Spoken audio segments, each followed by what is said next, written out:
उन्नति निमित्ते सर्वे जीवो मोक्षे जावनी भावना साधु साध्वी भगवंतों स्वास्थ्य निरामय बने और सर्व तपस्वीओना आराधकोना आराधनाની ભાવના નિર્વિઘ્ને પરિપૂર્ણ થાય એવા શુભ ભાવ સાથે બહાર આવતા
ભાવથી વક્તામાં મહાસ્તોત્રની આપણે સૌ કોઈ આરાધના સ્વાધ્યાય કરી રહ્યા છીએ.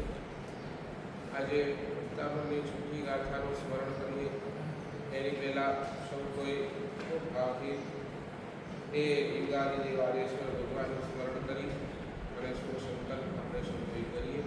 એમની ઉર્જા એમની પોઝિટિવિટી આપણે સૌ કોઈ મળીએ. આંખો બંધ કરી એ યુગાદી દેવાલેશ્વર ભગવાનને નિહાળવાના પ્રયાસ.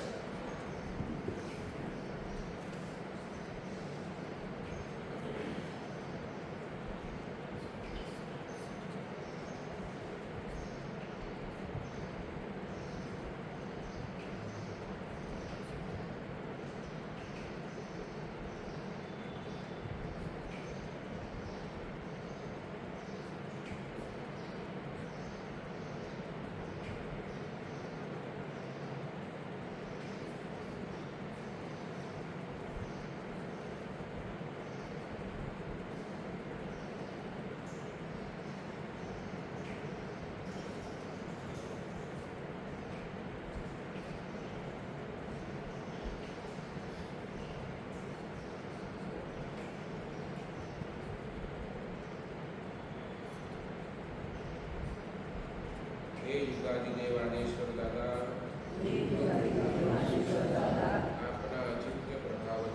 આપના અચિંત્ય પ્રભાવથી પૂર્ણ સ્વસ્થ છું. પૂર્ણ સ્વસ્થ છું. પૂર્ણ સ્વસ્થ છું. પૂર્ણ સ્વસ્થ છું. પૂર્ણ સ્વસ્થ છું. પૂર્ણ સ્વસ્થ છું. પૂર્ણ શાંત છું. પૂર્ણ શાંત છું. પૂર્ણ શાંત છું. પૂર્ણ શાંત છું. પૂર્ણ શાંત છું. પૂર્ણ શાંત છું. પૂર્ણ સમૃદ્ધ છું. પૂર્ણ સમૃદ્ધ છું. પૂર્ણ સમૃદ્ધ છું. પૂર્ણ સમૃદ્ધ છું. પૂર્ણ સમૃદ્ધ છું. પૂર્ણ સમૃદ્ધ છું. આપના શરણમાં હું નિર્ભય છું. હું નિર્ભય છું. હું નિર્ભય છું. હું નિર્ભય છું. હું નિર્ભય છું. હું નિર્ભય છું. આપના પ્રભાવથી મારી ધર્મક્રિયાથી મને ત્રીજા ભવે મોક્ષ મળો. મને ત્રીજા ભવે મોક્ષ મળો. મને ત્રીજા ભવે મોક્ષ મળો. મને ત્રીજા ભવે મોક્ષ મળો. મને ત્રીજા ભવે મોક્ષ મળો. મને ત્રીજા ભવે મોક્ષ મળો.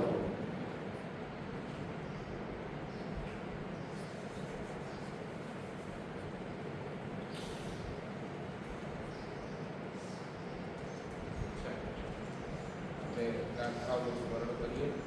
એક ગાથા એની અંતિમ અંતર 5 એને શક્ય ભક્તા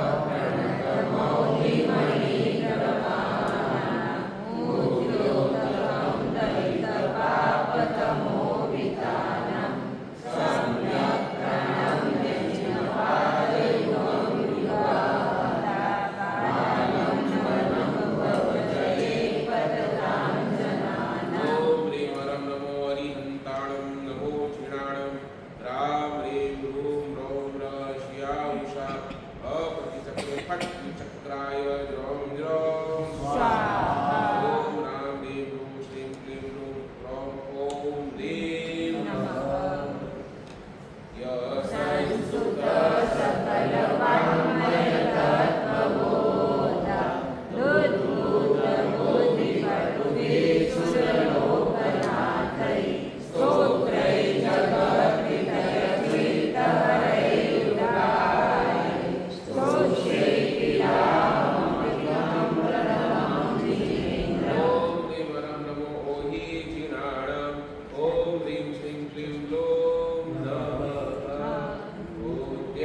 विना विबुधाचितपातपीठ स्तोत्रं समुद्रगमदेविगतमोहं बालं विहाय जलसंस्थितबिन्दुविनिव मन्यकैश्चरिजनस्तमश्चाप्रतीतुम्। ओम देवरं नमो परमोहि जिनाणं ओम ह्रीं श्रीं क्लीं सिद्धेभ्यो बुद्धेभ्यो सर्वसिद्धिदायकेभ्यो नमः वक्तुं गुणान्गुणसमुद्रशान्तकान्त हस्तेशमसुरगुरुप्रतिमोऽपि कुन्त्य कल्पान्तकालपवनोदतवक्त्रचक्रम् ओवाकरीतुमनमं पुण्यदिव्यज्ञम्।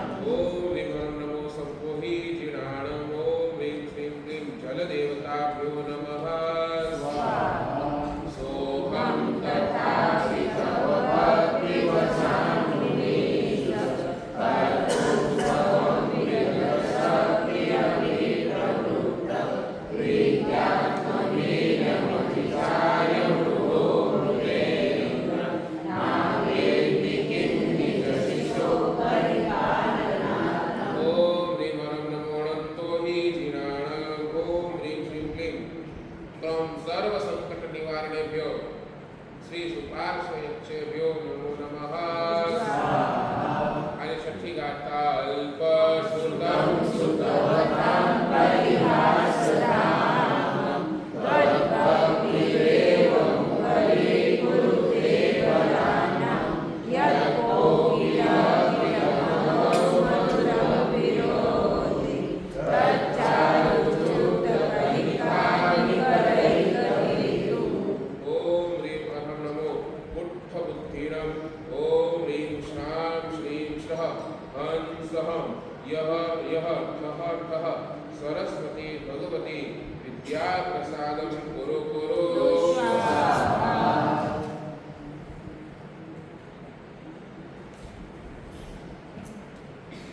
ગરીબ એવો માળી એના ઘરની બાજુ એક કમોસમી ફૂલ ઉગી આવ્યું. સવારમાં ઉઠીને આ માળી જ્યારે આ ફૂલને જોયું તો એના મનની અંદર થઈ ગયું આવો સરસ મજાનો ફૂલ અને એ ફૂલને લઈને બજારમાં વેચવા માટે નીકળ્યું. ફૂલ એટલો સરસ હતો જોઈને જ બધા મોહી જાય અને બજારમાં વેચવા માટે નીકળ્યો છે. રસ્તા ઉપર ચાલતા એને એક શેઠ મળ્યા અને એ શેઠે આ ફૂલને જોયું. ફૂલ એને ગમી ગયું અને માળીને કીધું દોસ્ત આ ફૂલ મને આપી દે. શેઠ કેટલા રૂપિયા આપશે? કમોસમી ફૂલ છે અને એટલો જબરદસ્ત છે, 100 રૂપિયા આપીશ. કે ના 100 રૂપિયા નથી આપતા. થોડી રચક કરી પણ માળી તો વળી આગળ વધ્યો. એક સમય એ રસ્તા ઉપરથી એ રાજાના જે મંત્રી હતા એની સવારી. એણે પણ આ ફૂલ જોયું. ફૂલ ગમી ગયો, એટલો જોઈને ગમી ગયો. મનમાં થયું કે લાવા ફૂલ લઈ અને ફૂલ લીધું. લેવા માટે મારી પાસે આવતા કે તો આ ફૂલ મને જોઈએ કેટલા? એક 10,000 રૂપિયા. એક ફૂલના 10,000. તો એને મનની અંદર હજી સંતોષ થયો નહીં. એને વળી મંત્રીને થોડીક રચક કરી ત્યાં ના પાડતો મંત્રી કે નહીં આપી જ દે, હવે આટલા પૈસા તમે કોણ આપશે? આમ એ જ સમય ત્યાંથી રાજાની સમય રાજાએ મંત્રીની અને આ ફૂલવાળાની જે પણ હશે રક્તકામ્યથી જોઈ અને રાજાએ પણ એ મંત્રીના એ માળીના હાથની અંદર એનો ફૂલ એ દેખાય તો પસંદ પડી ગયો રાજાને. રાજાએ કીધું કે દોસ્ત આ ફૂલ મને આપી. સાહેબ ગરીબ છું, એમ તો આપની પ્રોપર્ટી છે, આપે લઈ લો તો એમાં મારાથી કંઈ કહેવાય નહીં, પણ સાહેબ ગરીબ છું, આ ફૂલનો કાંઈ મૂલ્ય આપો તો મારી ગરીબી પણ કાંઈ દૂર થાય. મંત્રીશ્વર આને 1 લાખ રૂપિયા આપી. થોડો માળી મૂંઝાયો અને માળીએ રાજનને એક વાત પૂછી. રાજન, ફૂલ આપને આપું, પણ મને એક વાત સમજાવો. જે ફૂલ સવારના ઉગ્યો છે અને સાંજના કરમાઈ જવાનું છે અને એટલા બધા પૈસા તમારી પહેલા મને શેઠ મળ્યા, શેઠે મને આ ફૂલના 100 રૂપિયા આપ્યા, મંત્રીએ મને આ ફૂલના 10,000 રૂપિયા આપવા તૈયાર છે અને તમે આ જ ફૂલના 1 લાખ રૂપિયા આપવા માટે તૈયાર થયા છો. કારણ શું જાણવા છો? દોસ્ત, આ ફૂલ છે ને આજે સવારના ઉગ્યો ને સાંજને કરમાઈ જશે, પણ મારી એવી અંદરની ભાવના છે કે આ ફૂલ આ તો એ સરસ મજાનો દિવસ ભગવાનના દર્શન કરવા માટે નીકળ્યો છું અને ભગવાનના ચરણે આ ફૂલ ચડે તો એ કેવું શોભ્યું કે આ ફૂલનું પણ જીવન શું બની જાય? ધન્ય બની જાય. એ ફૂલનો જીવન તો ધન્ય બને, પણ પરમાત્માને ચડાવી, એ ફૂલ પરમાત્માને ચડાવી મારું પણ જીવન કેવું બની જાય? ધન્યાથી ધન્ય બની જાય. એટલા માટે ભલે સવારના ઉગે છે અને સાંજના કરમાઈ જાય છે, તો ફૂલ આજે ભગવાન તારા ચરણોની અંદર ધરવા માટે આ ફૂલ એની એટલી કિંમત છે. માળીએ 2 મિનિટ કાંઈ થોડુંક વિચાર કર્યો હશે અને માળીએ રાજાને ફૂલ આપવાની ના પાડી. રાજાને કહ્યું કે ભાઈ તો 1 લાખ રૂપિયા આપું છું, આ ફૂલ મને આપી દે, આ ફૂલ મને આપી દે.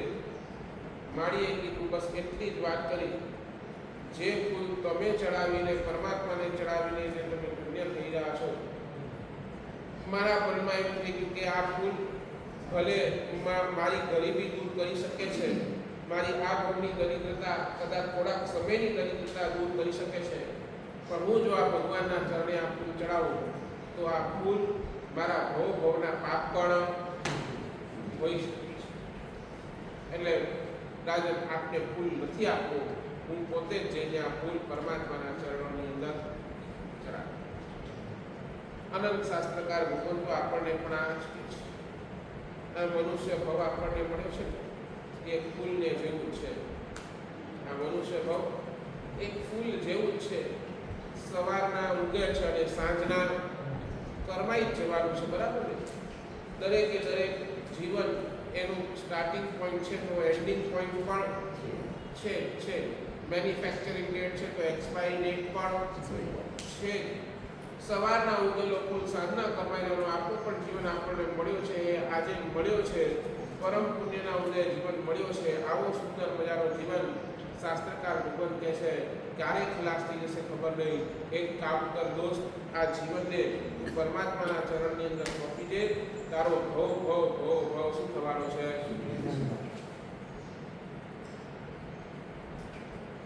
પૂજ્યપાદ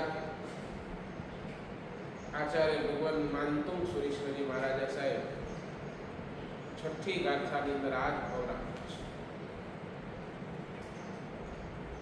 ભગવાન, હું બુદ્ધિ વગરનો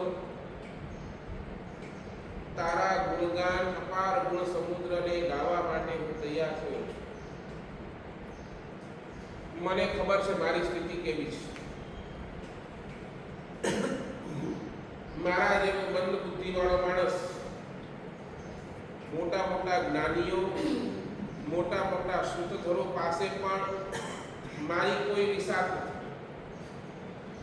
હું સામે ભગવાન ગૌતમ સ્વામીને જોઉં તો એમના જ્ઞાન સામે મારું જ્ઞાન કેટલું? હું એ 14 પૂર્વધર સૂતધરોને જોઉં તો એની સામે મારું જ્ઞાન કેટલું? તો ભગવાન બહુ અલ્પ, બહુ અલ્પ. અને એ મહાપુરુષોની સામે મારી કૃતિઓ કેવી? તો એ મહાન કૃતિઓની સામે મારી તો કૃતિઓનો કોઈ જ વિસાદ નથી. આ તો મશ્કરી જેવું થઈ રહ્યું છે. પણ ભગવાન મારું હૈયું છે ને, મારું હૈયું ભલે નાનું છે, પણ આની અંદર ભગવાન તારા માટેનું હેત છે ને એ બહુ ઘણું છે. તેથી જ મોઢામાંથી કાંઈક ચિંતન સરી પડ્યું છે. અને એટલા જ માટે હું ભગવાન આપની આ સ્તુતિ સ્તવના કરી દઉં છું. શું કહે છે? મારું હૈયું નાનું, પણ એ નાના પણ હૈયામાં ભગવાન તારા પ્રત્યેનો જે હેત છે ને એ ઘણું છે. અને એ હેતના પ્રભાવની અંદર ખબર નહીં મારાથી આ તારી સ્તુતિ, તારી સ્તવના કેમ થઈ ગઈ છે. કોઈ કોયલને પૂછો, કોયલે ક્યાં સંગીત શીખ્યું છે ભાઈ? કોઈ ક્લાસ ભર્યા છે? એને કોઈ તાલની ખબર, એને કોઈ લયની ખબર, એને કોઈ સૂરની ખબર? તો એ શું કહે છે? કોયલ શું કહે છે? ક્યાંય હું ક્લાસ નથી ભરી, શું સૂર હોય, શું તાલ હોય, એ કાંઈ જ મને ખબર નથી. અને એ એટલું પણ કહે છે કે હું અહીંયા કઈ સંગીતનો શો કરીને નથી બેઠો, સમજ્યા ને? સંગીતનો કોઈ પ્રોગ્રામ નથી કર્યો. આ તો પેલો વસંત ઋતુ આવ્યો, અને એ વસંત ઋતુ આવ્યો એટલે ઓલો આંબો હરખાયો, આંબાના મજાના મોર આવ્યા, અને એની મીઠી એ ગંધ, એ પવનની સાથે મને એની મીઠી ગંધ આવી. અને મીઠી ગંધની અંદર હું મારા હાથ, મારા આ કે હૈયામાં ધરાઈ જ નહીં, અને મારા મોઢામાંથી એ વખતે શબ્દો સરી પડ્યા. અને એ શબ્દો સરી પડ્યા, એ ગીત મારાથી ગવાઈ ગયું. કે તમને સાંભળવું હોય તો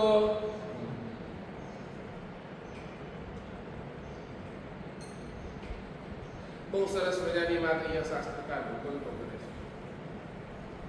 શાંતિભાઈ, શું લાગે છે તમને? આપણે પરમાત્માના દર્શન કરીએ છીએ કે ભગવાન આપણને દર્શન આપે છે?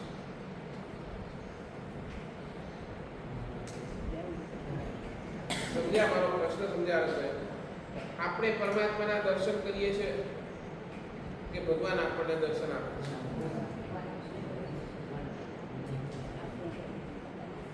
નહીં સમજ્યા મારો પ્રશ્ન? સમજ્યા નહીં? હું દેરાસર જઈને ભગવાનના દર્શન કરું એ કે દેરાસરે આવું અને ભગવાન મને દર્શન આપે?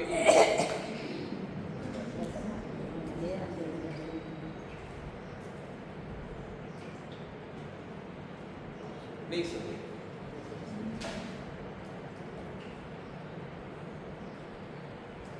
આપણી સ્થિતિ કે સાચું કહું, આપની છે ને કોઈ લાયકાત નથી. આપણી કોઈ લાયકાત નથી. શાસ્ત્રકાર ભગવાન એમ કહે છે કે કદાચ છે ને આપણા જેવો જીવ કદાચ ક્વોલિફિકેશનની બાબતમાં વાત કરે, ક્વોલિફિકેશનની બાબતમાં કોઈ આપણને અહીંયા ઊભો ન રાખે. એટલો બધો પાપ આપણે આપણા જીવનની અંદર ચાલુ રાખ્યું છે. સતત 24 કલાક આપણું જીવન પાપમય. અને આ દ્રષ્ટિકોણથી કદાચ તો જ્ઞાની ભગવંત આવે ને, જ્ઞાની ભગવંત આપણું આ જીવન જુએ ને, તો એ શું કહેશે કે ભાઈ તારે અહીંયા ઊભા રહેવાની પણ લાયકાત નથી. આ તો પરમાત્માની પરમ કરુણા છે. આ તો પરમાત્માની પરમ કૃપા દૃષ્ટિ છે કે ભગવાન આપણને આપણને દર્શન આપે છે. બાકી આપણી તો કોઈ લાયકાત જ નથી કે આપણે પરમાત્માના દર્શન પણ આપણે ખાલી મોટી મોટી વાતો કરીએ કે ભાઈ હું દર્શન કરી આવ્યો, હું જાત્રા કરી આવ્યો. અરે આપણી કોઈ વિસાક નથી. આપણે ઘણી વાર કહેતા હોય ને, સમજ્યા ને, ઘણી વાર આપણને ખબર છે ને, પાલિતાણા જવું હોય, એઝ ફોર એક્ઝામ્પલ પાલિતાણા જવું અને ટિકિટ આવી ગઈ હોય, બધું આવી ગયું હોય, પણ જે દિવસે નીકળવાનું હોય ને એ દિવસે તમને કોઈ માઠા સમાચાર આવે. માઠા સમાચાર શું ને કે ઘરની અંદર કોઈનો બનાવ, કંઈક પ્રસંગ થઈ ગયો, કંઈક થઈ ગયો, શું કહો તમે? ટિકિટ કેન્સલ કરો ને. પછી કોઈ તમને પૂછે અરે કેમ પાલિતાણા જવાના હતા, પાલિતાણા ન ગયા, તો તમે શું કહો? તમે શું કહો? ભગવાનનું હુકમ સમજાય ને. આપણા શબ્દો શું છે? આપણે આ કહીએ કે ભાઈ જવાનું તો હતું, જવાની ઘણી ઈચ્છા હતી, પણ શું કરીએ, ભગવાનનો આદેશ એ આવે ને. એટલે આપણી કોઈ જ લાયકાત નથી કે આપણે આ દાદાની ભક્તિ કરી શકીએ. આ તો દાદાની પરમ કરુણા છે, દાદાનો પરમ ઉપકાર છે કે આપણને પોતાના ઘરની અંદર આવવા માટે. આ વાત જ્યારે બેસે ને ત્યારે આ છે ને આખો ભક્તામર સમજાશે. એ માનતું સુઈમાં વારંવાર દરેક ગાથાની અંદર એ જ વાત કરે છે, એ જ વાત કરે છે, મારી કોઈ લાયકાત નથી, હું નથી જ.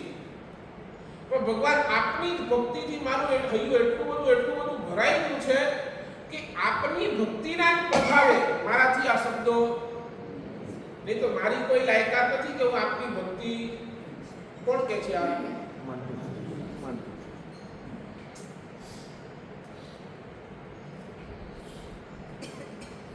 એટલે વારંવાર જ્યારે પણ દાદાના દર્શન કરો, જ્યારે પણ તીર્થની યાત્રા કરો, પછી ગિરનાર હોય, પછી પાલિતાણા હોય, વારંવાર દાદાને એટલું ધન્યવાદ, દાદા તારી કૃપા થઈ અને મને દર્શન થયું, બાકી મારી. જ્યારે નિરાશા આવો ત્યારે દાદાને ધન્યવાદ, દાદા તું બોલાવે છે ને એટલે અહીંયા સુધી આવી શકું છું.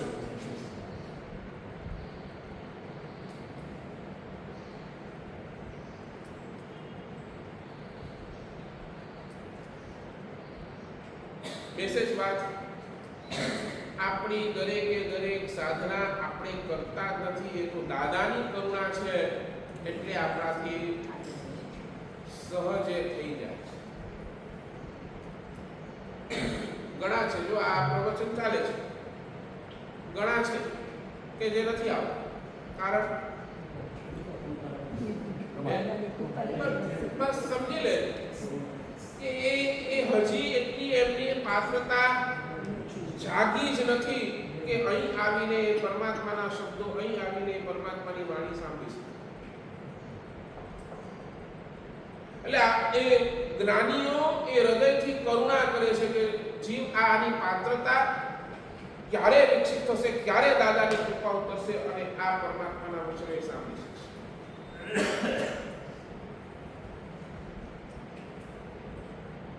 વાત આપણી ચાલતી હતી પરમાત્મા અને પરમાત્માની ભક્તિ જો ખરા હૃદયથી કરવી હોય તો આપણને શું જોઈએ? નંબર 1 જિજ્ઞાસા.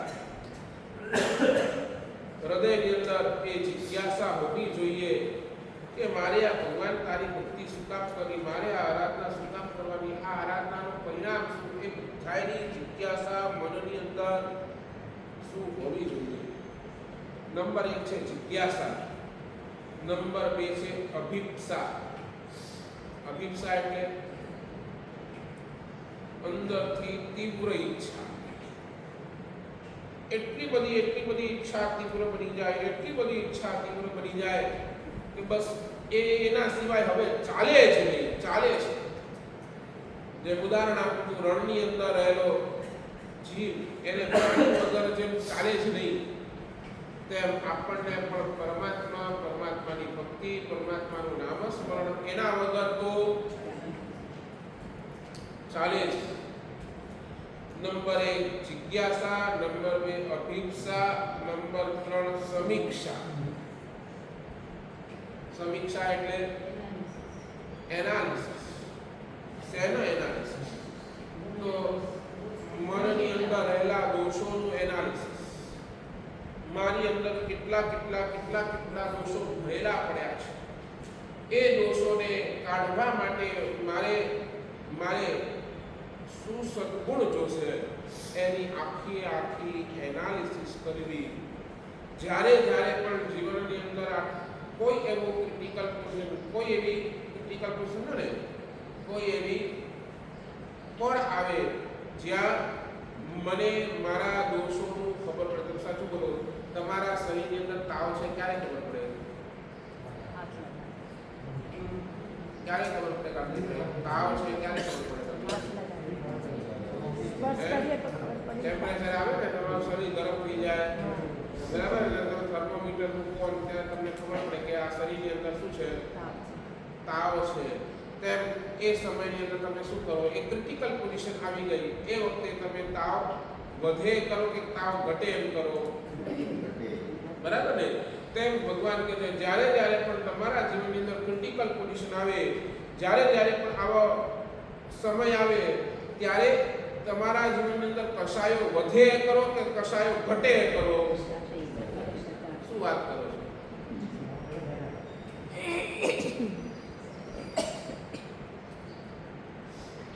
સાચું બોલો. કોઈએ ગાળ આપી, આ ક્રિટિકલ પોઝિશન આવી, શું કરો? કશાય વધે કરો કે ઘટે કરો? શું કરીએ આપણે? એ આપણે વધારવાનું જ કામ કરીએ. મારા કશાય કેમ વધે એ આપણું લક્ષ્ય બની જાય. અને એ વખતે ભગવાન કહે છે આવા ક્રિટિકલ પોઝિશનની અંદર જીત તારા કશાય કેમ ઘટે એ તારે લક્ષ્ય રાખવું. એટલે એના જ માટે એનાલિસિસ વારંવાર જીવ કેટલો બધો ક્રોધ તારા અંદર પડ્યો છે. એક સમય આવે છે અને તું આમ રાગ દઈને આમ સામે કોઈને પણ કહી શકે છે. થોડી કોઈ લાલચ આપી, થોડી કોઈએ સમજાય ને, થોડી કોઈએ લાલચ આપી, તરત જ મનની અંદરનો લોભ ઉછળી જાય છે. જરા કોઈ તમને પ્રેમથી બોલાવે એટલે તરત તમારા કોલર શું થઈ જાય છે? ટાઈટ થઈ જાય છે. માન એટલો બધો આપણને સતાવે છે. દરેક કશાય આપણને પીડી રહ્યા છે અને આપણે ઘટાડવાના બદલે એને દિવસે ને દિવસે શું કરી રહ્યા છે?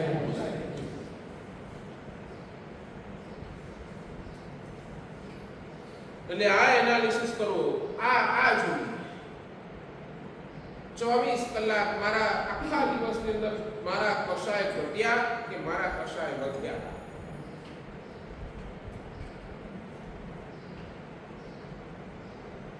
નંબર 4 ચિકિત્સા.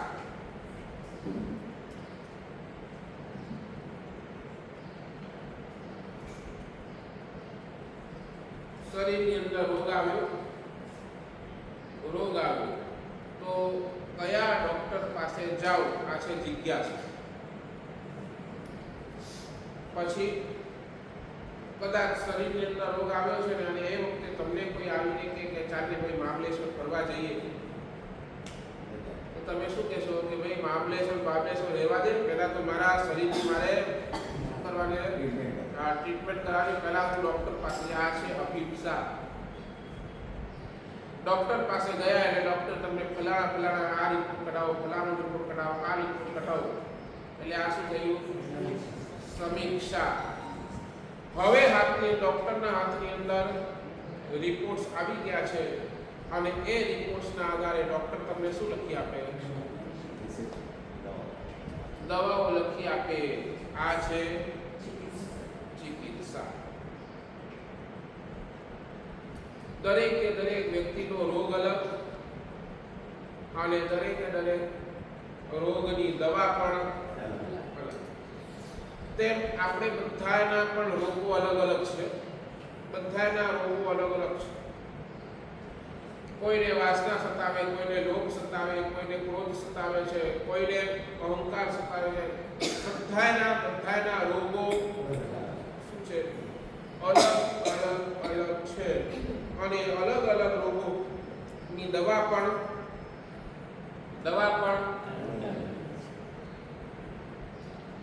એક ભાઈ બીમાર પડ્યો, ડોક્ટર પાસે ગયો તો લાઈન બહુ લાગી.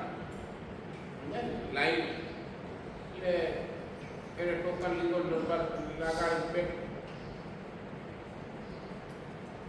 આવતો તો એને તાવની દવા લેવા માટે ડોક્ટર પાસે અને એનો નંબર આવે ને એની પહેલા એક ભાઈનો નંબર આવતો, એને પણ તાવ આવતો થઈ ગયો. ડોક્ટર પાસે અંદર કેબિનની અંદર જે પણ હતા, ડોક્ટરે એને દવાઈ લખી આપેલું, કીધું કે ભાઈ તપાસ. અને એ માણસને કીધું કે ભાઈ ઘરે જા, મસ્ત મજાનો શીરો ખા. બોલો, રાજી થઈ ગયો ભાઈ. ડોક્ટરે તો હવે શું કીધું છે? શું ખાવાનું? ઘી વાળો શીરો ખાય. બોલો, બહાર આવ્યો કે તાવ છે ને, શું કીધું ડોક્ટરે? આવીને આટલી દવા લઈને ઘરે જઈને શીરો ખાઈ મજા આવી. તારો તાવ ફટ જતા ખાય મનની અંદર ગાંઠ પાડી. એ અંદર ગયો ડોક્ટર પાસે અને ડોક્ટરને કે તાવ. ડોક્ટરે નાડી જોઈ, બધું જોયું, આમ સ્ટેથોસ્કોપથી આમ જોયું અને વળી પ્રિસ્ક્રિપ્શન લખી આપી. અને સ્વાભાવિક તમે પણ જાઓ, ડોક્ટરને પૂછ્યું શું ખાવાનું, શું નહીં ખાવાનું. બરાબર, તમારે જેને હવે ખીચડી ખાવાની, ખીચડી સિવાય કાંઈ નહીં ખાવાનું. ઓલાના મનની અંદર થયું હારું, મારી પાસે પહેલા જે વ્યક્તિ આવ્યો એને પણ તાવ આવતો હતો, એને શીરો ખાવાનું કીધું અને મને આનું ખીચડી. આ ડોક્ટર બરાબર આની દવા લેશું, પણ હું જઈને ઘરે તો શું ખાઈશ? શીરો જ ખાઈશ. હવે આ ઘરે ગયો અને વળી પાછો શું ખાધું? એને શીરો તો ખાધો. શીરો જેવો ખાધો એટલે તાવ વધુ. આ દોડ્યો પાછો ડોક્ટર પાસે. ડોક્ટરને કે તમારી દવાઈથી તાવ ઘટતો નથી, પણ ઉતારો તો ભાઈ દવાઈ લીધી. આ દવાઈ લીધી તો શું ખાધું તું? બોલો, શીરો. એ તને તો મેં ખીચડી ખાવાનું કીધું, ક્યાં શીરો ખાધો?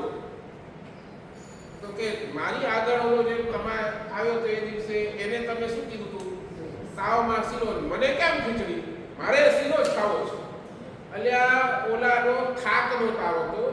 એ આખો દિવસ મજૂરી કરીને થાકી ગયો તો થાકના હિસાબે એને તાવ આવ્યો હતો અને થાકના તાવની અંદર એને તાકાત મળે એટલે માટે એને. અરે તું તો પલળ્યો છે, વરસાદની અંદર પલળ્યો છે, તને એનો તાવ છે અને એની અંદર તું શીરો ખાઈ તો મરી જઈશ. સમજાય છે? તમને કદાચ લાગે ને મને પણ ક્રોધ સતાવે છે ને ઓલાને પણ ક્રોધ સતાવે છે. ઓલાને એક ટ્રીટમેન્ટ ને મને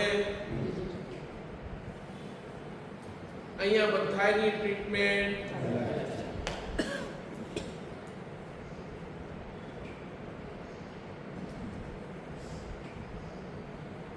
પણ આપણે ટ્રીટમેન્ટ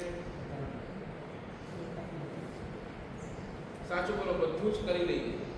ખબર પણ પડે છે અંદરથી આ તકલીફ છે. સમજે છે? ઘણી વખત આપણને ખબર પણ પડે છે કે આનું ક્રોધ કરું છું, બહુ આપણને અંદરથી ડંખે પણ છે.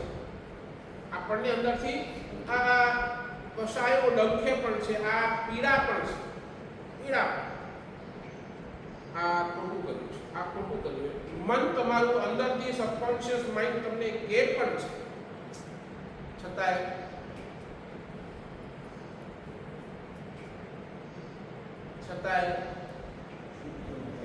દવા લેવા તૈયાર નથી. છૂટતું નથી નહીં, પણ દવા લેવા તૈયાર નથી. ખબર છે મારા શરીરની અંદર તાવ છે અને એ વ્યક્તિ જો દવા ન લે તો શું થાય?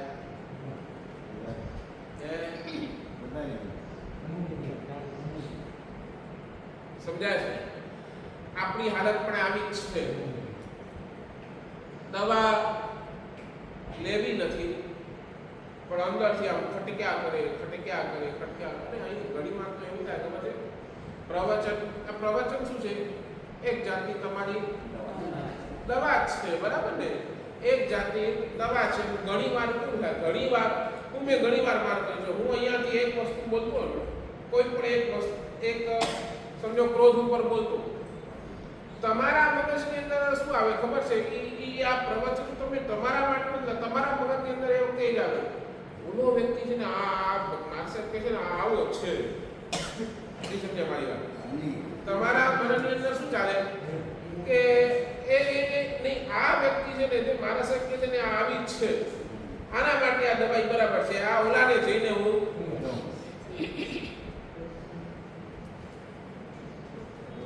નહીં બેઠી, હજી નહીં બેઠી.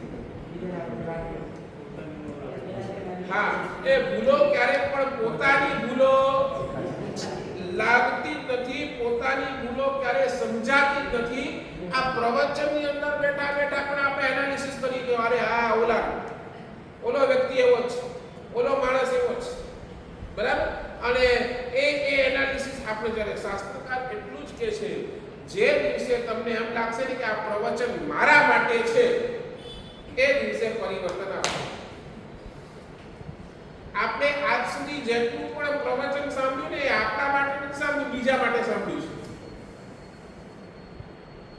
આપણે બીજાને લઈને ગરમ કહીએ, અને આ ફેક્ટ છે, આપણે બીજાને લઈને મારા સાહેબ છે ને આલા કરે જાતે આ કે રચીનું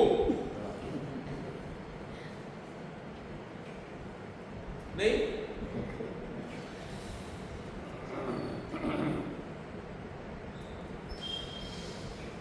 એટલે સમજાય, તમે તમારા રોગને, તમે તમારા કશાયોને એટલા બધા હલકા લઈ લો છો, એટલા બધા હલકા લઈ લો, તમને લાગે કે આ રોગ જ નથી, આ કશાય જ નથી.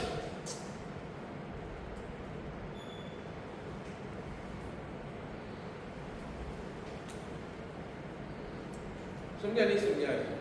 ડોક્ટર પાસે તમે જાઓ, અને તમને ડોક્ટર કહી દે કે ભાઈ નહીં, તને છે ને સૌથી લાસ્ટમાં જોઈશ, પહેલા બધા પેશન્ટને જોઈશ, તો શું કહેશો તમે?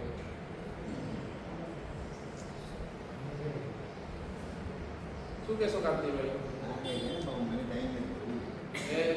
એ બોલશો શું? તમારા શબ્દો શું? પહેલા મને જો પાછી બદલી દે, તમારા શબ્દો શું હશે? ડોક્ટર તમને કહે કે નહીં, તમને બધાથી લાસ્ટ જોઈશ, પહેલા બધા જ પેશન્ટને પતાવી, તમને છેલ્લે જ શું કહેશો? ભાઈ પહેલા તો કોને? પહેલા તો મને, પછી બીજાનું જે થવાનું હોય, બરાબર ને? ત્યાં એ બુદ્ધિ શું છે કે અહીંયા કેમ નથી સુટતી? નહીં સમજ્યા? શું કેવું પડે? પહેલા તો ટ્રીટમેન્ટ કોની થવી જોઈએ? અહીંયા આવો એટલે પહેલી ટ્રીટમેન્ટ માડી, બીજાનું જે થવાનું થાય, પહેલી ટ્રીટમેન્ટ. એટલે આપણે આપણા રોગને એટલો બધો હલકો સમજી લીધો છે, આપણને લાગે કે આપણે તો તંદુરસ્ત છીએ, આપણને દવાઈની જરૂરત જ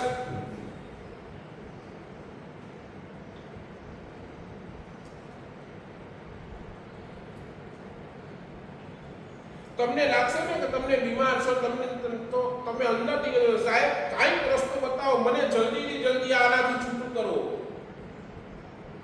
ભગવાન પાસે જશો ને ભગવાન પાસે આ જ વિનંતી છે, ભગવાન કાંઈક કરો, આ ક્રોધ મને બહુ હેરાન કરે છે, આ માન માયા લોક મને એટલી બધી હેરાન કરે છે. ભગવાનને તમે આમ હૃદયથી પુકારશો.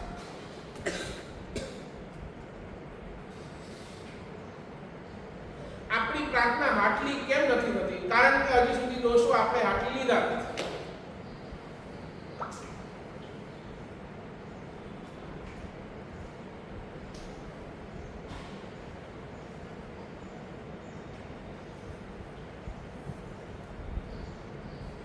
અને તમને કહું, સાચે કહું,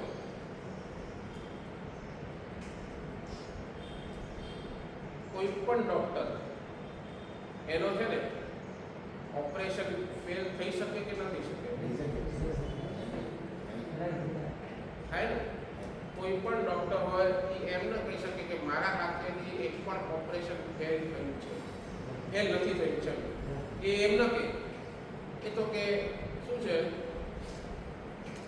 એ તો કુદરતના નામ નહીં સક્સેસ પણ થાય તો તમારી પાસેથી પહેલા શું કર્યું સહી કરી કેમ આલે ઓપરેશન કદાચ ફેલ પણ થઈ શકે ઓપરેશન કરતા કરતા કંઈ પણ થઈ શકે કોઈ પણ ડોક્ટર ઓપરેશન ફેલ નહીં થાય એવી ગેરંટી આપતો નથી પણ આ પરમાત્મા એવા છે એમના દરબારમાં આવેલાને એમની પાસે આવેલા એક પણ દર્દીનું ઓપરેશન ફેલ થયું નથી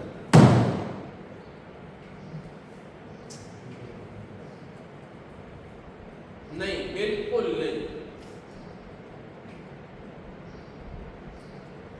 ઇન્દ્રભૂતિ પરમાત્મા મહાવીર પાસે આવ્યા અભિમાનની હાઈટ પર ચડાવીને ભગવાને એમનું કેસ લીધું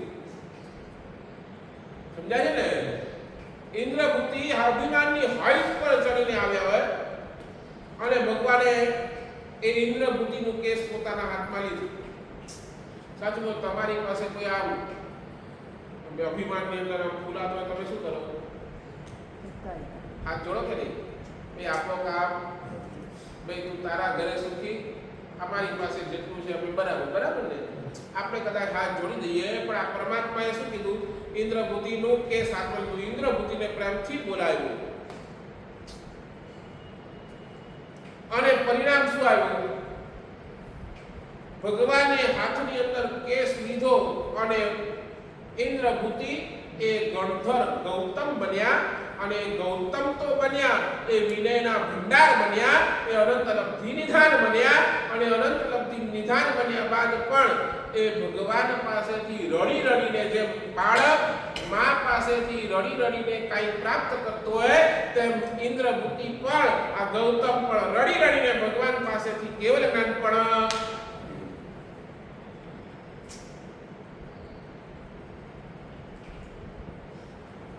કેટલા રોહિણીઓ ચોર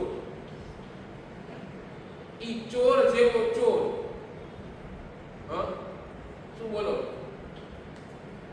એના બાપા એને સોગંદ આપે કે આલા મહાવીરના એક પણ વચન સાંભળતો નહીં તારો ધંધો બંધ થઈ જશે બાપાને ખબર એના શબ્દો સાંભળી લીધો અને એ તો ડોક્ટર એ ભગવાન પાસે આવ્યો પણ નતો પણ અનાયાસે એ ભગવાનના અનાયાસે સમજે હા ઓચિંતું જ ઈચ્છા નહોતી તો એ ચાર શબ્દો ભગવાનના કાનમાં પડ્યા અને બચ્યો અભય કુમારના ચંગુલથી બચ્યો તો સીધો દોડ્યો ક્યાં અનાયાસે થયેલી ટ્રીટમેન્ટ એ પણ શું કરી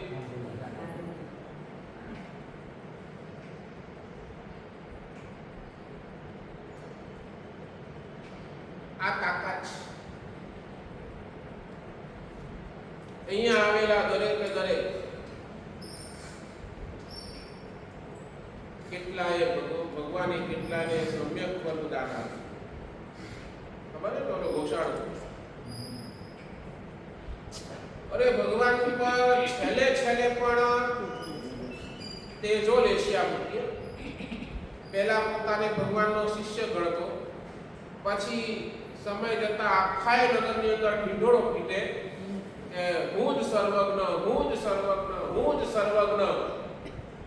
ક્યાં સુધી આવ્યો એ ભગવાન છેલ્લે સમોવસરણની અંદર આવીને પણ ભગવાન ઉપર તેજો લેશિયા ફેંકી એટલે હજુ સુધી પરમાત્માને હેરાન કરવા માટે બાકી ન રહ્યો છતાંય પરમાત્માએ એવાનું પણ કેસ પોતાના હાથની અંદર લીધું ભગવાને મોકલ્યા પોતાના બે સાધુને જા એની છેલ્લી સ્થિતિ છે એને કાંઈક સદબુદ્ધિ આપ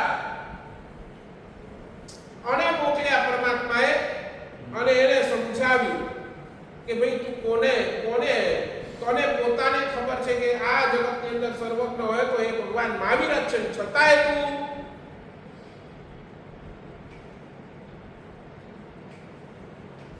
અને જેવો કેસ આપવા લીધો ને ખબર પડી ભૂલતો અંત સમયે ભૂલ સમજાય, ભૂલ પોતાની સમજાય અને પોતાની ભૂલની અંદર વારંવાર પશ્ચાતાપ, અને એ પશ્ચાતાપ એ પોતાના શિષ્યોને પણ કે અરે હું કાંઈ સર્વજ્ઞ બરોબર તો એ સર્વજ્ઞ એક જ છે પરમાત્મા મહાવીર, હું મરી જાઉં ને પછી મારી શું કરજો, આ આખા નગરની અંદર ફેરવજો ને આ ધુતારો હતો, આ આવો હતો, આ કાંઈ સર્વજ્ઞ નથી, મને ચપ્પલના હાર પહેરાવજો, એટલે હદ સુધી અંદરમાં પશ્ચાતાપ, અને છેલ્લે જતા પણ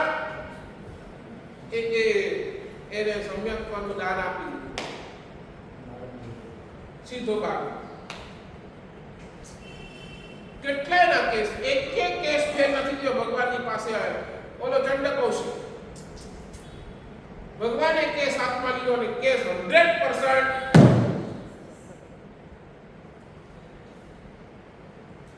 બસ. આપણે પણ આ પરમાત્મા પાસે જઈને આપણો પણ કેસ સોલ્વ થઈ શકે એમ છે.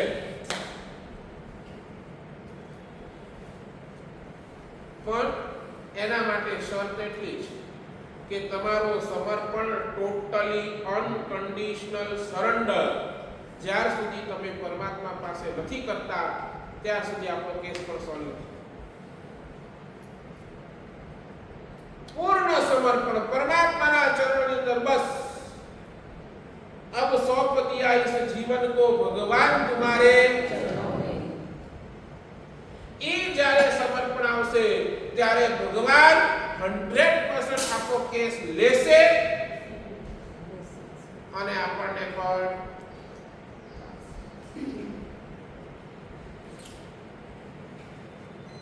નથી બેસતી વાત. શું બોલો આપણી સ્થિતિ શું? ટ્રીટમેન્ટ કરાવી છે કાંતિભાઈ?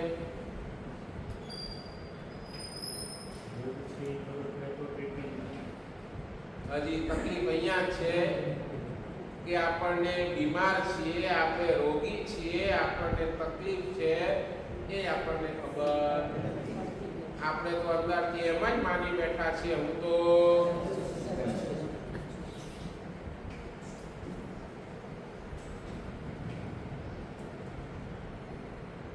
આ જગાડો, અંદરમાં જગાડો આ જિજ્ઞાસા. ખરેખર હું સ્વસ્થ છું?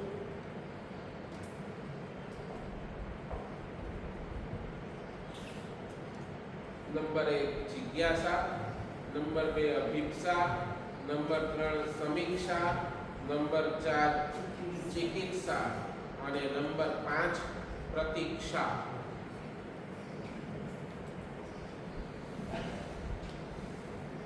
પ્રતીક્ષા એટલે you have to wet. Doctor પાસે ગયા, ડોક્ટરે દવાઈ આપી દીધી, ડોક્ટર કહે છે ને તું 5 દિવસ 10 દિવસ ગોળી ખાઓ એટલે કોર્સ આપશે. તમે એક જ દિવસ જાઓ ને એક જ બોલો ને ડોક્ટર પાસે જાઓ કે અરે આ તો મારો તાવ જતો નથી, તો એટલે શું કહે છે થોડો ધીરજ ધરો, હજી તો એક જ ડોઝ લેવો છે, આરામથી ધીરજ ધરો, થોડીક 4-5 દિવસ ગોળી ખાઓ, કોર્સ કરો એટલે ઓટોમેટિક તમારો તાવ ધ્યાન લાવવું. સમજાય છે? જેટલો રોગ વધારે ખરાબ એનો રિઝલ્ટ પણ શું આવે? લેટ આવે ને. સાચું? એટલે ડોઝ જેટલો ભયંકર એનો રિઝલ્ટ પણ થોડો ધીમું આવશે. એટલે યુ હેવ ટુ ક્યારેક છે ને બધું જ કરીએ છીએ. જિજ્ઞાસા પણ છે, અભિપ્સા પણ છે, સમીક્ષા પણ કરી લીધી, ચિકિત્સા પણ આવી ગઈ, પણ પછી હા મેં હમણાં જ પૂજા કરીને હમણાં એ પૂજાનો મને ફળ જોઈએ.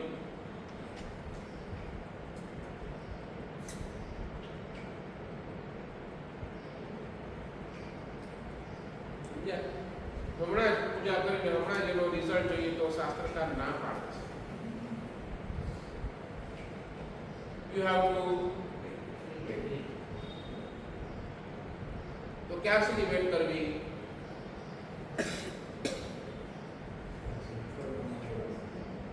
ક્યાં સુધી વેટ કરવી? પ્રશ્ન થાય ક્યાં સુધી વેટ કરવી?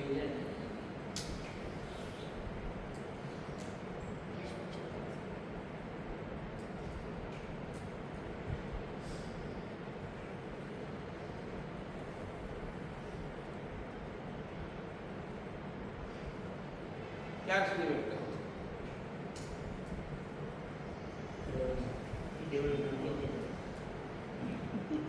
કેવલના તો બહુ લાંબાની વાત છે. કેવલના તો બહુ જ લાંબાની વાત છે. પછી સમ્યક દર્શનના ઠેકાણા નથી. નહીં, સાચી વાત છે. ક્યાં સુધી?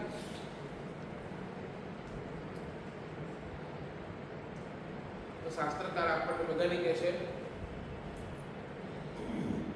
આપણી પાસે જેટલા પણ ગુણો છે ને, જેટલા પણ ગુણો એ બધા સંયોગક્ષમ ભાવવાળા છે. સંયોગક્ષમ નો અર્થ મેં પહેલા પણ કીધું, આજે પાછળ રિપીટ કરી દઉં. સંયોગક્ષમ નો અર્થ એનો એકવાર આવે અને વળી પાછો વયો પણ જાય. ક્ષમા છે ને આપણી કોન્સ્ટન્ટ નથી રહેતી. ક્ષમા કોન્સ્ટન્ટ નથી રહેતી. ક્યારે આપણાથી બહુ તાકાતવાળો હોય ને ત્યારે આપણે ક્ષમા રાખી લઈએ, પણ આપણાથી નબળો હોય ને તો આપણે એને ગગડાવી પણ નાખીએ. એટલે શું થયું? ક્ષમા તમારી કોન્સ્ટન્ટ નથી. ક્યારેક આવે અને ક્યારેક પરિસ્થિતિ પ્રમાણે તમારા, બરાબર ને, કોઈ તમારાથી મોટો હોય, મોટો સમજો ને, એટલે બધી રીતે મોટો, એને તમને સામે ચાલીને તમને એની વાવા કરવી પડે. તમારાથી કોઈ નીચું હોય તો એની વાવા પણ તમારાથી, બરાબર ને. એટલે આપણા ગુણો કેવા છે? બધા સંયોગક્ષમ વાળા થાય તો ત્યાર સુધી વેટ કરવી. શાસ્ત્રકાર કહે છે કે જ્યાર સુધી આ ગુણો શાયિક ન થાય ત્યાર સુધી તમારે વેટ કરવી, તમારે ટ્રીટમેન્ટ ચાલુ જ રાખવી. શાયિક એટલે ગમે તેવી પરિસ્થિતિ આવે તમારો એ ગુણ કોન્સ્ટન્ટ રહી જાય. કોન્સ્ટન્ટ.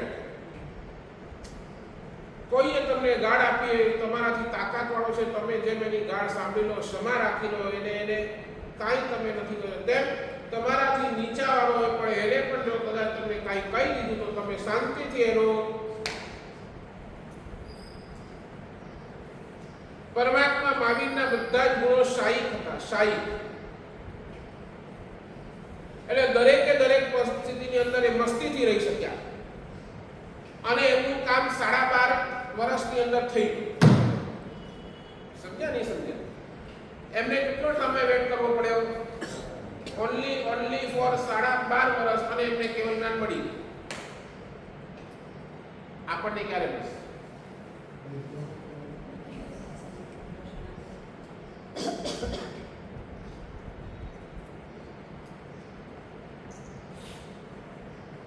સાચું તો આપણી સ્થિતિ કેવી છે ખબર છે? કચ્છી ભાષા में આની સ્થિતિ કેવી है ખબર है? દોખે તો બટો બટો કાપી.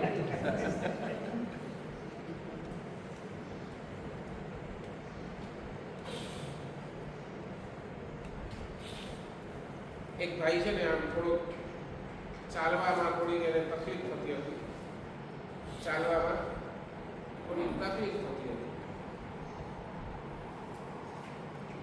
એ ગયો ચાલીને. એના દોસ્તારે કેમ આવી રીતે ચાલે છે? તો બીજાએ ઓપિનિયન આપ્યું. બીજા દોસ્તારે ઓપિનિયન આપ્યું કદાચ છે ને આના પગની આંગળીમાં કદાચ ક્રેક છે. કદાચ પગની આંગળીની અંદર કદાચ કોઈ એરલાઇન ક્રેક વગેરે લાગે છે, એટલે થોડુંક ચાલવામાં એને તકલીફ. બીજો કે નાના આના પગની આંગળીની અંદર ક્રેક નથી, તો આના પગની અંદર જ કાંઈક તકલીફ થઈ છે, એટલે આ ચાલી ક્યાંક કોઈક પ્રોબ્લેમ થઈ ગયું છે. એટલે ક્યાંક છે ને આ હાડકું જ ક્યાંક તૂટી ગયું છે, કાંઈ છે, ફ્રેક્ચર છે. ક્રેક બેક નથી, ફ્રેક્ચર છે. શું આ બે આપસમાં ઓલે જેને લાગ્યું છે ને એ ઊભું આ બેની વાતો સાંભળે છે. બોલો કે પગની નહીં ચોખ્ખું દેખાય, આમ ચાલે છે ને પગની આંગળીની અંદર ઓલો નહીં, અને પગની આંગળી ક્યાંક હોય ને તો આવી રીતે ન ચાલે. અને જો ચાલતા પણ કેટલી તકલીફ થાય, કદાચ ને આ પગની અંદર કંઈક ફ્રેક્ચર જેવો બોલો આ બેની ડિસ્કશન 5 10 મિનિટ ચાલી બોલો કે ભાઈ રેવા દે, નથી મારે પગની આંગળીમાં ક્રેક, નથી મારા પગમાં ક્રેક, મારી ચપ્પલ તૂટી ગઈ છે ને એટલે એવું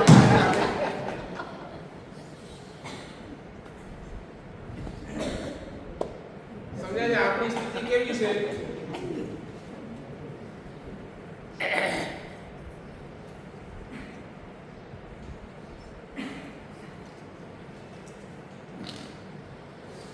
આપણું જેને ઇન્વેસ્ટિગેશન જ રોંગ છે એટલે એને આપણી ટ્રીટમેન્ટ પણ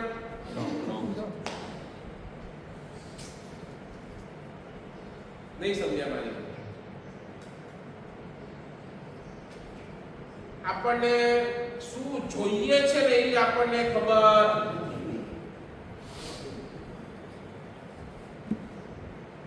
એટલે આ બધી તકલીફ. આ 5 છે. તમારું ઇન્વેસ્ટિગેશન એનાલિસિસ પહેલા બરાબર કરો, સમીક્ષા બરાબર કરો. મને તકલીફ છે, મને કયો દોષ સૌથી વધારે હેરાન કરે છે, એના ઉપર તમે કામ કરો. 100% તમારું કામ થયા વગર 5 સ્ટેપની વાત કરી. આજે આ છઠ્ઠી ગાથા એમ કહેવાય છે કે આ વિદ્યાની ગાથા છે. માં ભગવતી સરસ્વતીની આ ગાથા છે. જેને સ્મરણ શક્તિ વધારવી હોય એના માટેની, જેને પોતાનો સ્પીચ પાવર વધારવો હોય એના માટેની આ ગાથા. જેને ગણાય કે મને યાદ રહેતું નથી તો એ યાદ રાખવા માટે તીવ્ર યાદ શક્તિ આવે એના માટેની આ ગાથા. જેને સરસ્વતીની સાધના કરવી છે એના માટેની આ ગાથા છે. તમારા દીકરાઓને, તમારા જેટલા પણ ભણે છે, દીકરા પોતરા એ જેટલા લોકો ભણે છે ને એને આ ગાથાનું સ્વાધ્યાય કરાવો.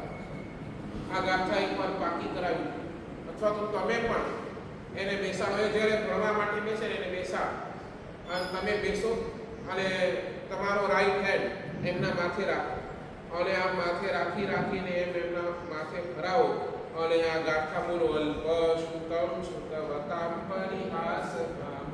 આખી ગાથા એનો મંત્ર, એનો રુધિ મંત્ર એ બોલો. એમ 3 વાર બોલો, 9 વાર બોલો અને એ રીતે એને હીલિંગ આપો. તો 100% એની જે યાદ કરવાની શક્તિ છે, એની જે સ્મરણ શક્તિ છે, એની જે સ્પીચ પાવર છે, બધું જ એ આ ગાથાના પ્રભાવેથી વધી જશે. આની જબરજસ્ત તાકાત છે. હું કહું તમને છે ને કદાચ ગાથા નથી આવડતી, તમને ભક્તામાં નથી આવડતું, તમારી કદાચ લેવામાં પણ ભૂલ પડે છે, કદાચ આપણે આ સંસ્કૃત છે ને તો શાસ્ત્રકાર એમ કહે છે કે તમે ખાલી ભક્તામાં સાંભળશો ને, આનો એટલો પ્રભાવ છે. ખાલી તમે ભક્તામાં સાંભળો અને આ સાંભળો ને તોય તમારી આખી બોડીની જેટલી પણ નેગેટિવ ઓરા છે બધી જ ક્લીન થઈ જાય. એટલે આપણે ત્યાં પૂર્વના મહાપુરુષોએ વિધાન રાખ્યું કે કેમ ભક્તામર સાંભળવું, કેમ ભક્તામરનો પાઠ. દરેક સમયની અંદર ક્યાં દર વખતે ભક્તામર હોય કે કેમ ખાલી સાંભળવાથી પણ તમારી નેગેટિવ ઓરા પૂરી ક્લીન થઈ જાય. એટલો પ્રભાવશાળી આ ભક્તામર છે. ઘણા છોકરાને, ઘણા પેરેન્ટ્સની એવી કમ્પ્લેન્ટ હોય છે, છોકરીઓ ભણે મેં ધ્યાન ઓછું આવે, રમત ગમત મેં ધ્યાન આવે. ઘણાને આ કમ્પ્લેન્ટ પણ હોય છે, છોકરો રમત ગમત આ તે ઉછલ કૂદ આ તે કરવામાં બહુ, પણ એને ભણવા માટે બેસાડો તો એના માટે એક નાનકડી ટીપ, એના માટેની એક નાનકડી ટીપ આપી દઉં. જેમના ટીવી છે ને, ટીવી ઘરની અંદર લગભગ બધાના ઘરની અંદર તો હવે ટીવી છે, જેનું પણ ટીવી સાઉથ વેસ્ટ ડાયરેક્શનની અંદર છે, સાઉથ વેસ્ટ ડાયરેક્શનની અંદર જેના ઘરના ટીવી છે એના છોકરાઓ ક્યારે પણ ભણવામાં આગળ નહીં આવે. એટલે સાઉથ વેસ્ટ બાજુથી તમારા ટીવીનું કનેક્શન કાઢી નાખવું જોઈએ. આ ડિરેક્શન ખોટી છે. સાઉથ વેસ્ટમાં કોઈ પણ ઘરના ટીવી રહેવા જોઈએ નહીં. અને જ્યારે પણ આ ભક્તામણ ભણો અને જ્યારે પણ છોકરો ભણવા માટે બેસે ત્યારે આ છઠ્ઠી ગાથાનો એને હિલિંગ આપવું 100% એનો કામ થઈ જશે. બરાબર? એના બધું કરાય.